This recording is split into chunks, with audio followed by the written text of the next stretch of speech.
हमारे यहाँ क्या होता है कि इस जनपद में एक सबसे बड़ी समस्या धान की ये आई है कि लेढ़ा रोग लगता है। लेढ़ा रोग को फॉल्स स्मट कहा जाता है या झूठा कंडुआ रोग भी कहा जाता है। झूठा कंडुआ रोग या फॉल्स स्मट इसको कहा जाता है। अब इसमें होता क्या है कि जब फसल हमारी खड़ी रहती है उस समय इस तरह का लक्षण हम लोग नहीं देख पाते हैं कि हमारे खेत में इस फसल में ये रोग लगा हुआ है। लेकिन जब फसल बड़ी होती है, उसमें दाने बनने लगते हैं, बालियां आने लगती हैं, तो बालियां बनते समय हम लोग को लक्षण दिखाई देता है, उसमें बहुत लेट हो गया होता है। और इसमें होगा क्या कि बालियों पे आप लोगों को सबसे पहले पीले रंग का बॉल दिखाई देगा, जो कि पाउडर के रूप में होगा। उसमें असंख्य मात्रा में फंगस या जो फंगस के कण हैं, जिसे स्पोर्स कहा जाता है, वो रहते हैं। जब हवा चलती है या पानी के द्वारा जब अपने खेत में पानी लगाते हैं या कोई किसान जब अपने खेत में विचरण करता है, तो होता क्या है, यही बॉल टूट जाते हैं और इसका जो पाउडर है वो कई दूर तक जो है फैल जाता है। तो इस तरह एक फसल से दूसरी फसल पे, दूसरी फसल से पूरे खेत में और एक खेत से दूसरे खेत में फैलने लगता है। तो ये बड़ा घातक और बहुत ही खतरनाक बीमारी है। ये जो पीला रंग होगा बाद में ये हरा हो जाएगा, हरा होने के बाद एकदम काला हो जाएगा। जो स्पोर्स होगा एकदम काला हो जाएगा। इसके बचाव के लिए क्या करेंगे कि अगर मान लिया आपने खेत में पौधा नहीं लगाया, अगली साल आप लगाएंगे, तो आप लोगों को क्या करना है कि रोग प्रतिरोधक क्षमता वाली जो प्रजातियां हैं उनका चयन करना है। जैसे CO51 हो गया, संभा संवन हो गया, IR64 हो गया, इस तरह की तमाम जो प्रजातियां हैं उनका हम लोग को चयन करना है। इन सब प्रजातियों में लेढ़ा रोग कम लगता है या नहीं लगता है।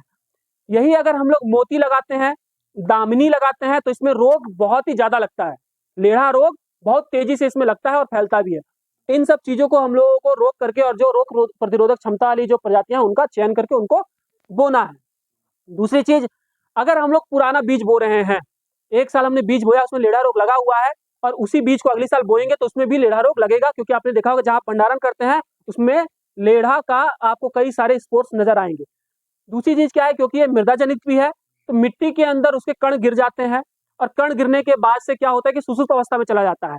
और अगली साल जब हम लोग उसमें धान बोएंगे तो दोबारा से ये जागृत होगा और फिर हमारे फसल को नुकसान पहुंचाता है। करना क्या है कि बीज बोने से पहले बीज का शोधन कर देना है। हम लोग जो है कि मैनकोजेब से, बेवेस्टिन से या इन सब चीजों से, थीरम से, कैप्टन से, इनसे हम लोग अपने बीज का जो है उपचार कर सकते हैं। 2 ग्राम प्रति किलो बीज से उपचारित करना है तो अपने खेत में बोना है।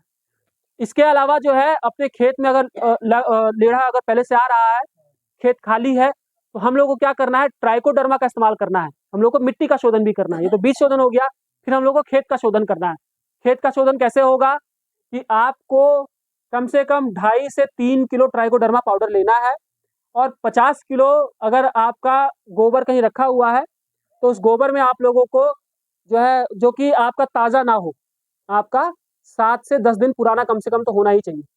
उसमें क्या करना है कि 2 से 2.5 किलो जो पाउडर है अपने घूरे पे जहाँ पर है वहाँ आप उस पाउडर को डाल दीजिए, बोरे से ढक दीजिए, निरंतर उसमें पानी देते रहिए। उसमें क्या होगा, 8 से 10 दिन बाद जो जितना भी आपका गोबर है वो आपके ट्राइकोडर्मा में तब्दील हो जाएगा। उसके बाद से उसको लेकर के खांची में ले जा करके अपने खेत में अलग अलग जगहों पे उसको गिरा दीजिए और ट्रैक्टर से जुताई करवा दीजिए। इससे क्या होगा, आपके जमीन के अंदर रहने वाले जितने भी रोग कारक हैं, चाहे लेढ़ा है, वो सब समाप्त हो जाएंगे और आपकी मिट्टी का, खेत का शोधन हो जाएगा। चाहे उगठा रोग लग रहा है, चाहे कुछ भी लग रहा है, तो आपके खेत से वो समाप्त हो जाएगा, वो खत्म हो जाएगा। तो आप मिट्टी का जो है शोधन भी कर सकते हैं। खड़ी फसल है, तो खड़ी फसल में अगर रोग लग रहा है, अभी मान लीजिए कि उस तरह की अवस्था अब आएगी, अब जो है क्योंकि इसको ठंडा और शुष्क वातावरण पसंद होता है, उस समय ये रोग ज्यादा लगता है, बहुत तेजी से फैलता है।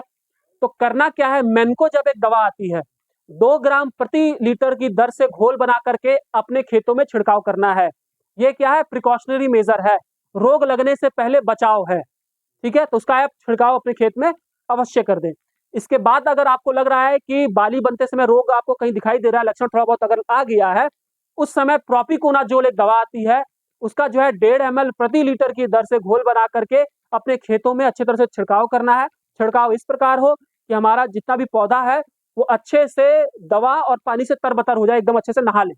उस तरह से हमको अपने खेतों में प्रोपिकोनाजोल का छिड़काव करना है, तो रोग हमारे यहाँ नहीं लगेगा, वहीं खत्म हो जाएगा।